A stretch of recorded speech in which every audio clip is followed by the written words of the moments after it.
Hi friends, welcome back to my channel. ಎಲ್ಲರೂ ಹೇಗಿದ್ದೀರಾ? ಎಲ್ಲರೂ ಸೂಪರ್ ಅನ್ಕೊಂತ ವಿಡಿಯೋನ ಸ್ಟಾರ್ಟ್ ಮಾಡ್ತಾ ಇದ್ದೀನಿ. ಇವತ್ತು ನಾನು ನಮ್ಮ ಮಾವ ಚಟ್ನಿ ಪುಡಿ ಮಾಡಿದ್ರು, ಆ ವಿಡಿಯೋನ ನಿಮ್ಮ ಜೊತೆ ಶೇರ್ ಮಾಡ್ತಾ ಇದ್ದೀನಿ. ಇಲ್ಲಿ ಒಂದು ಗಡ್ಡೆಯಷ್ಟು ಬೆಳ್ಳುಳ್ಳಿನ ಸಿಪ್ಪೆ ತೆಗೆದ್ಬಿಟ್ಟು ಎಣ್ಣೆಯನ್ನು ಹಾಕ್ಕೊಂಡಿಲ್ಲ, ಮೀಡಿಯಮ್ ಫ್ಲೇಮ್ ಇಟ್ಟು ಹುರ್ಕೊತಾ ಇದ್ದಾರೆ. ಇದು ಸ್ವಲ್ಪ ಬ್ರೌನ್ ಕಲರ್ ಬಂದರೆ ಚೆನ್ನಾಗಿರುತ್ತೆ ರುಚಿ ಅಂತ ಮಾಡ್ತಾ ಇದ್ದಾರೆ. ಸ್ವಲ್ಪ ಬೆಚ್ಚಗೆ ಮಾಡಿಕೊಂಡ್ರೆ ಸಾಕಾಗುತ್ತೆ, ಜಾಸ್ತಿ ಫ್ರೈ ಏನೂ ಬೇಕಾಗಿರಲ್ಲ.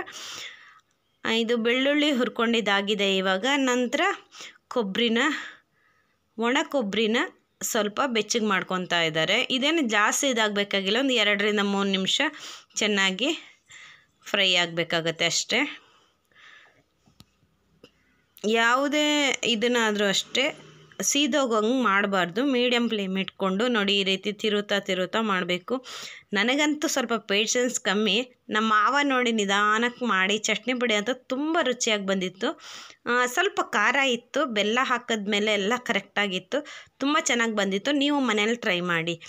ಖಾರ ತಿನ್ನೋರಿಗೆ ಅಂತೂ ಕರೆಕ್ಟಾಗಿತ್ತಪ್ಪ. ನಾವು ಸ್ವಲ್ಪ ಖಾರ ಕಡಿಮೆ ತಿನ್ನೋದ್ರಿಂದ ಸ್ವಲ್ಪ ಕಷ್ಟ ಆಯಿತು ನಮ್ಗೆ. ಆಮೇಲೆ ಬೆಲ್ಲ ಎಲ್ಲ ಸೇರಿಸಿದ್ಮೇಲೆ ಚೆನ್ನಾಗಿ ಬಂದಿತ್ತು. ಇನ್ನು ನೋಡಿ ಕೊಬ್ಬರಿ ಹುರ್ಕೊಂಡಿದ್ದಾದಮೇಲೆ ಕಡಲೆ ಬೀಜ ಹುರ್ಕೊತಾ ಇದ್ದಾರೆ. ಕಡಲೆ ಬೀಜನೂ ಅಷ್ಟೇ, ಇದು ಸಿಪ್ಪೆ ತೆಗೆದುಬಿಟ್ಟು ಹಾಕಿದ್ರೆ ಚೆನ್ನಾಗಿರುತ್ತೆ ಅಂತ ಇದನ್ನ ಚೆನ್ನಾಗಿ ಫ್ರೈ ಮಾಡ್ಕೊಬೇಕು. ಕಡಲೆ ಬೀಜ ಹುರಿಯೋದು ಸ್ವಲ್ಪ ಟೈಮ್ ಹಿಡಿಯುತ್ತೆ, ಮಿಕ್ಕಿದ್ದೆಲ್ಲ ಬೇಗ ಆಗುತ್ತೆ. ಕಡಲೆ ಬೀಜನ ಮೀಡಿಯಮ್ ಫ್ಲೇಮ್ ಇಟ್ಕೊಂಡು ಚೆನ್ನಾಗಿ ಹುರ್ಕೊಬೇಕಾಗತ್ತೆ.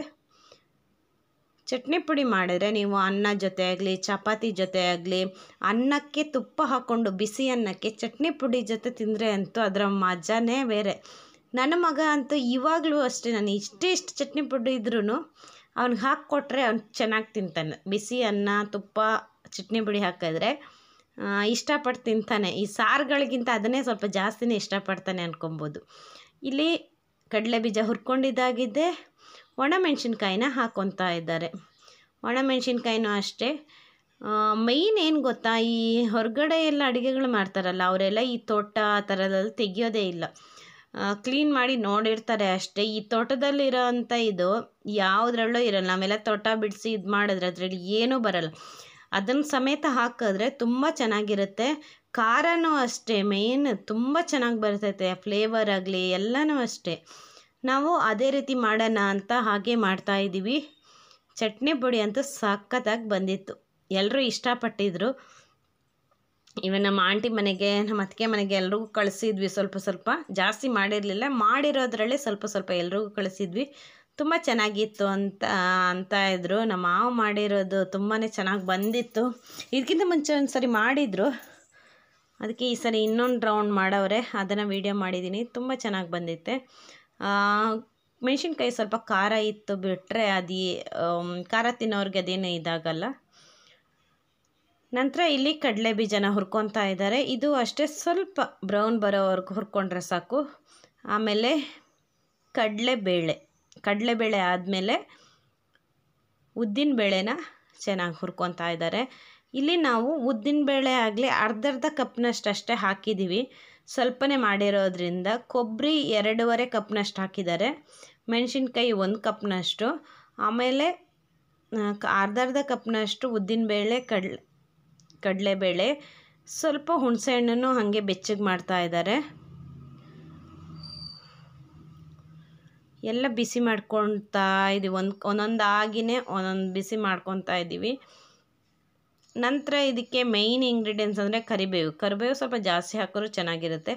ನಮ್ಮ ಮನೇಲಿ ಫ್ರೆಶ್ಶಾಗಿ ಹಿತ್ತಲಲ್ಲಿ ಸಿಗೋದ್ರಿಂದ ಒಂದಷ್ಟು ಹಾಕಿದ್ವಿ, ತುಂಬ ಚೆನ್ನಾಗಿ ಬಂದಿತ್ತು ಅಂತೂ. ಕರಿಬೇವು ಫ್ಲೇವರ್ ತುಂಬ ಚೆನ್ನಾಗಿರುತ್ತೆ ಚಟ್ನಿ ಪುಡಿಗೆ. ಮೇಯ್ನ್ ಕರಿಬೇವು ಜಾಸ್ತಿ ಸ್ವಲ್ಪ ಹಾಕಿದ್ರೆ ತುಂಬ ಚೆನ್ನಾಗಿರುತ್ತೆ. ಇಲ್ಲಿ ಇವಾಗ ಎಲ್ಲ ಹುರ್ಕೊಂಡಿದ್ದಾಗಿದೆ. ಇದಕ್ಕೆ ನೆಕ್ಸ್ಟ್ ಸ್ವಲ್ಪ ಉಪ್ಪು ಹಾಗೆ ಬೆಲ್ಲ, ರುಚಿಗೆ ತಕ್ಕಷ್ಟು ಉಪ್ಪು ಹಾಗೆ ಸ್ವಲ್ಪ ಬೆಲ್ಲನ ಹಾಕ್ಕೊತಾ ಇದ್ದೀವಿ. ಮಿಕ್ಕಿದ್ದೆಲ್ಲ ಇವಾಗ ಹುರ್ಕೊಂಡಿರೋ ಐಟಮ್ಸ್ನ ಇಲ್ಲಿ ತೋರಿಸಿದ್ದೀನಿ. ಕೊಬ್ಬರಿ, ಕಡಲೆಬೇಳೆ, ಉದ್ದಿನಬೇಳೆ, ಒಣಮೆಣಸಿನ್ಕಾಯಿ, ಕರಿಬೇವು, ಹುಣಸೆಹಣ್ಣು, ಬೆಳ್ಳುಳ್ಳಿ, ಒಣಮೆಣಸಿನ್ಕಾಯಿ, ಕಡಲೆ ಬೀಜನ ಸ್ವಲ್ಪ ಸಿಪ್ಪೆ ತೆಗೆದುಬಿಟ್ಟು ತರಕ್ಕೆ ಹೋಗಿದ್ದಾರೆ. ಸಿಪ್ಪೆನ ತೆಗೆದುಬಿಟ್ರೆ ಚೆನ್ನಾಗಿರುತ್ತೆ ಅಂತ ನೋಡಿ ನನ್ನ ಮಗ. ಅವ್ರು ಸಿಪ್ಪೆ ತೆಗಿಯೋಕ್ಕೆ ಅಂತ ಬಂದಿದ್ದರೆ ಅಲ್ಲೇ ನಿಂತ್ಕೊಂಡ್ಬಿಟ್ಟವನೆ, ಕೊಡು ಅಂತ. ಕಡಲೆ ಬೀಜ ಫೇವ್ರೆಟ್ ಅವನಿಗೆ.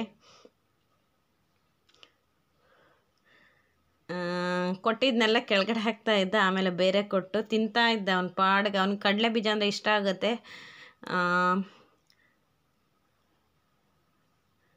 ಕಡಲೆ ಬೀಜ ತಿಂತಾ ಇದ್ದಾನೆ. ಇವರು ಕಡಲೆ ಬೀಜದ್ದು ನೋಡಿ ಈ ರೀತಿ ಸಿಪ್ಪೆ ತೆಗೆದುಬಿಟ್ಟು ಇದನ್ನು ಕ್ಲೀನ್ ಮಾಡಿಕೊಂಡು ಆಮೇಲೆ ಚಟ್ನಿ ಪುಡಿ ಇದಕ್ಕೆ ಸೇರಿಸ್ಕೊಬೇಕಾಗತ್ತೆ.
ಇವಾಗ ಇದನ್ನೆಲ್ಲ ಒಂದು ರೌಂಡು ಮಿಕ್ಸ್ ಮಾಡ್ಕೊಳ್ಳೋಣ.